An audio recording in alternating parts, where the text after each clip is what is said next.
your subnet address needs to, what your subnet mask needs to be. Okay. In order to hold how many users you're using, you need to know how many users you want to use. Right. So how many users do you want to use? Let's say we want 700 users. 700 users. Yep. Okay. If you want 700 users, the best way to do this is divide it in two. You get 350, and then you find the whole network bit that'll fit underneath. So in this case, we know that you go from 256 to 512. 512 is going to be the first one that fits the whole thing. And the reason why I say that you want to divide this in half and then find the one that it fits underneath is because if you have 512, you know that you've got 512 also coming from all of the host bits that lead up to there. So you have 512 plus you have 256, 128, 64, 32. And when you add all of these up, they're also going to equal 512, right? So you now know that you have 124 potential users. Right. That fits that 700. Right. Easiest way to figure it out, divide your number in two, figure out where it fits underneath. So more than 512, but less than 224. Exactly. Okay. So you now know where that's going to be, and you know then that your subnet mask is going to have all of these bits turned off. 32, 16, 8, 4, 2, and 1. 0, 0, 0, 0, Because we're not using them. 1, 2, 3, 4, 5, 6, 7, 8. 1, 2, and then these will be 1, 2, 3, 4, 5, 6 ones. Does that make sense? So this is... These are ones because you're using them? Yeah, turned on? because these are turned on. Okay. These will all be turned off because you need these for your host bits. These over here are network bits. So now you can break this all out. You know that this is going to end in .0, and these over here are going to start in 255.255, and then you just add these all up, and you will end up with, really the easy way to do this is go to do 255 minus 3. And Why are you doing minus 252. Why are you doing minus 3? Because instead of adding all of these up, why don't you just take the 1 and the 2 and add those together and minus them from the large block here of 255? I'm confused. I've just simplified your math. Instead of going 128 plus 64 plus 32 plus whatever, if you already know that this whole thing equals up to 255, just subtract 3. Okay. So now we've got 252. So we know that our subnet mask is 255.255.252.0. And that is a subnet mask that will hold 700 users. Now we have our subnet mask. So, again, explain where you got the 3 again. The 3 is just your last 2 bits that are turned off. These are Rogers. And you know that if you have this many, if you have all 8 bits turned on, you have 255. If you just turn, 1 and 2 off, 1 and 2 equal 3. 255 minus 3 is 252. 1 and 2 and the last bit, so... Yeah, the last 2 bits, because notice how the decimal is right there? These over here are their own octet. This is another octet. After 128. Yeah. Right, up to 128. Yeah, this is one octet because this is 1, 2, 3, 4, 5, 6, 7, 8 bits. This is a new octet because it's 1, 2, 3, 4, 5, 6, 7, 8 bits. Yeah, you got 1 byte, 4 bytes. So this over here doesn't matter. We already know that this factors out to 0. Congratulations. This over here is going to be... So instead of going and adding up all of these individually, the way that I tend to do it instead is actually add up the ones that are off and then subtract that from a known total of 255. So is this total always going to be 255? Always, always, always. If you turn on all 8 bits, you always, always, always have 255. Same with this one, too. Yeah, this will Doesn't always matter be which octet 255. That's how you get 255.255.255.255.0 or whatever. I thought you square them away. It was hard to explain. Zach's a better teacher. So all I did right here was I did quicker math by trying the smaller numbers. I'm just pulling out the work order number here. What are you doing? You make me nervous now. Are you ready for that? I will stab you with this X button. 1, 2, 1. All right. 5, So 1, 2. the important bits that we want to hold on to here are That's correct. 6, 7, 8. You're subtracting 3 because you're going to need this up to the third one, right? 3, 4, 5, 6, 7, 8. Dot 1, 2, 3, 4, 5, 6, 0, 0. Dot 0. And then 2, 5, 5, 2, 5, 5, 2, 5, 2, 0.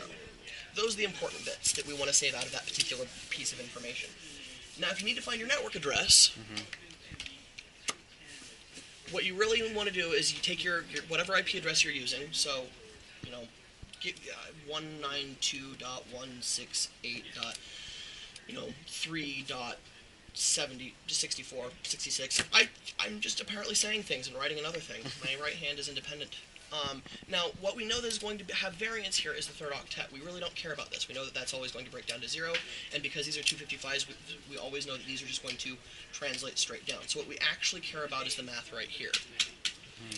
How this is going to work is we're going to take the binary here, and we're going to go 1, 2, 3, 4, 5, 6, 0, 0, and then we're going to break this out into binary, which is going to, actually, this is a terrible number to use. We're going to change this real quick. We're going to change it to 16, because this will make the math Even number. a little bit, well, no, it just makes the math a little bit easier to comprehend. 16 is going to give us 0, actually, we want to do this I backwards. forgot to show him that way. 64, 32. That would probably been easier. I showed him. Okay, it 16 before. is 1, 0, 0, 0, 0. I didn't draw it out. You just did it in the map. That's 4. Okay, 4. I'll need one more. And how it breaks out is you logically. Isn't it 1 right there? Not.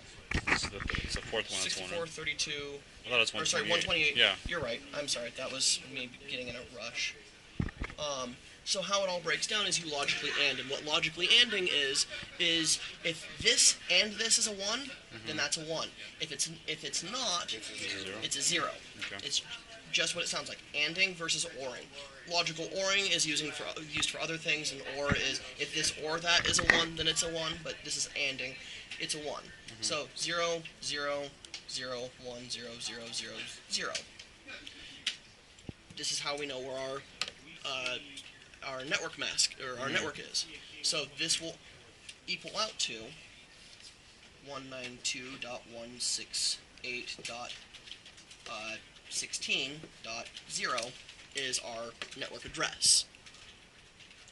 Super easy to do. If this was, let's make it a little bit more complicated here and say 131, the math on this would look a little bit different. We'd have a 1 on the far left. 128 would be 211 0 0 0 0 1 1.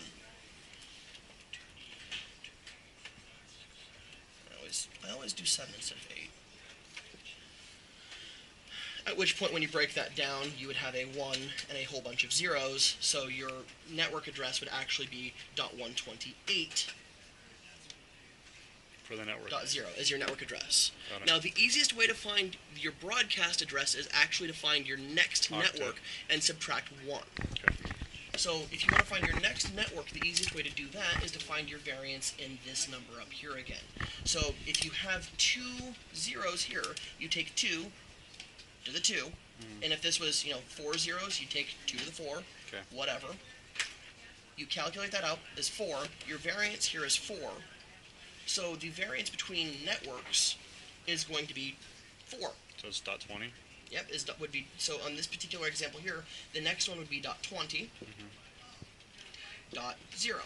If you want to find your broadcast address, Minus you now 1. subtract 1, which would be .19, .255. .255. Got it. That's your broadcast address. Cool. Does that make sense? Yeah. So it's always in factors of. It's always in 2. factors. It's 2 to the So power however of how your many variance. octets you have. Okay. So, if that was the case, 2 to the this third would power. be 8. That would be 2 to the third. Got it. This would be 8. This case would be 24 would be your next network, even though that's not actually how that would work. Actually, yes, it would. This would be 24, and then your next one down would actually be 23.25. So broadcast would be 23.255 Correct. for the .24 network. It's way easier than trying to turn on all of your host bits and doing the math that way. Just find your next network, subtract 1. Because finding a network is always, always, always easier. And the first usable IP would be 23.2. So if this is your network IP address, your first usable is .1. The first usable is .2, right? Wouldn't your gateway be .1? Well, it depends on where you want to put your gateway. You can actually set your gateway. So whatever you want That's your why gateway to be. Comcast puts their gateway at the very end of their range. Your gateway is only one of your usables. Your gateway is just something you set. So it doesn't Typically, matter. Typically, it goes at the very beginning. It goes in the However, beginning. if That's you what I look was at a teaching lot of them last night. yeah, but if you look at a handful of Apple devices, Comcast, places, some people just to be weird, or really it's to throw off people. Put it at the very end. You could put it right in the smack dab middle of your. Most companies will Most start companies out with the put it at first the very one, beginning, with the but it gateway. is not Yeah, requisite. I understand that. And when you're Probably talking teach them about formality raw first. IPv4, Yeah, you don't care about what one's the gateway. You only care about first usable and last usable and broadcast. True. Why isn't gateway important? Because you can put your gateway wherever you want. So wherever your gateway is will determine how many usable IPs If you you have. wanted to be really obtuse, you No. could make your gateway on Your a gateway has nothing to do with your 192.168.1 usable network. You could make your gateway 192.168.1.36 just to be obtuse. So what's Nobody What's does. the importance of the gateway then? The importance of the gateway is your router address. A gateway is literally your gateway to the next network. It's not always the gateway to the internet, It's which is the your way a lot of people portal to- phrase it, but it's your gateway to the next network. It is how you get outside of your current realm.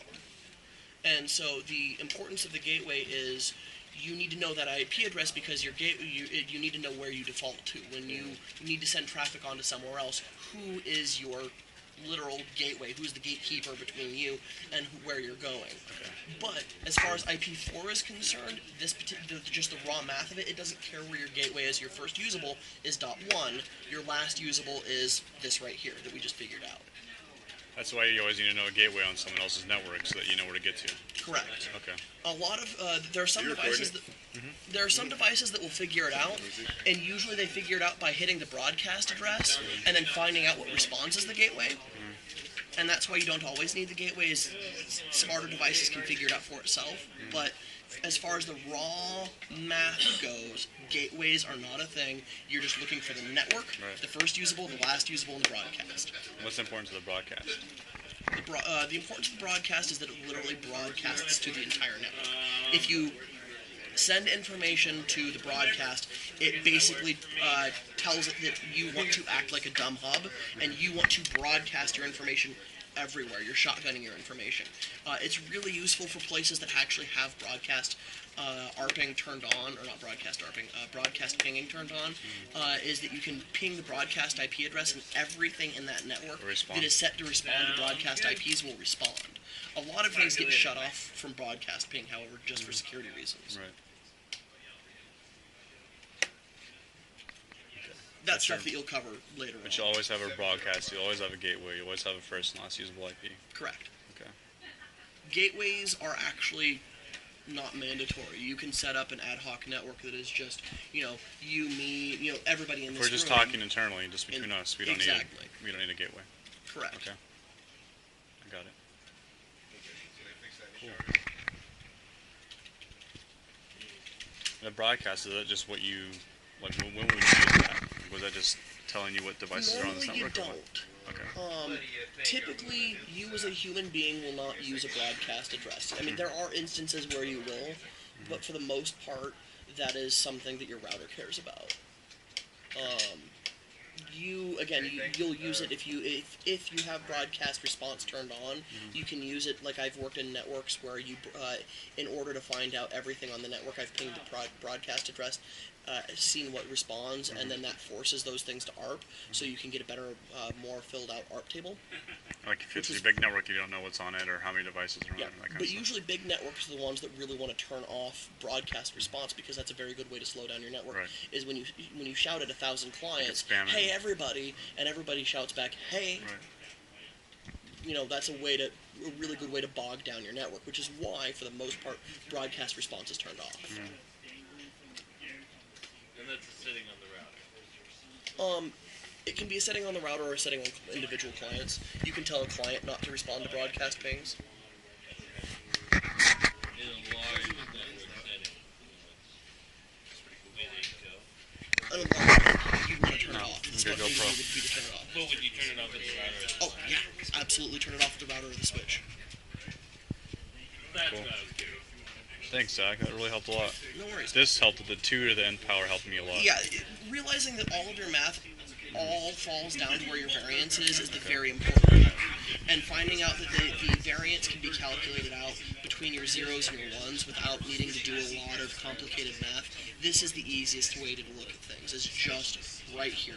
Or in smaller ones. So your subnet bits Yep. are the important ones. Exactly. Okay. And always, by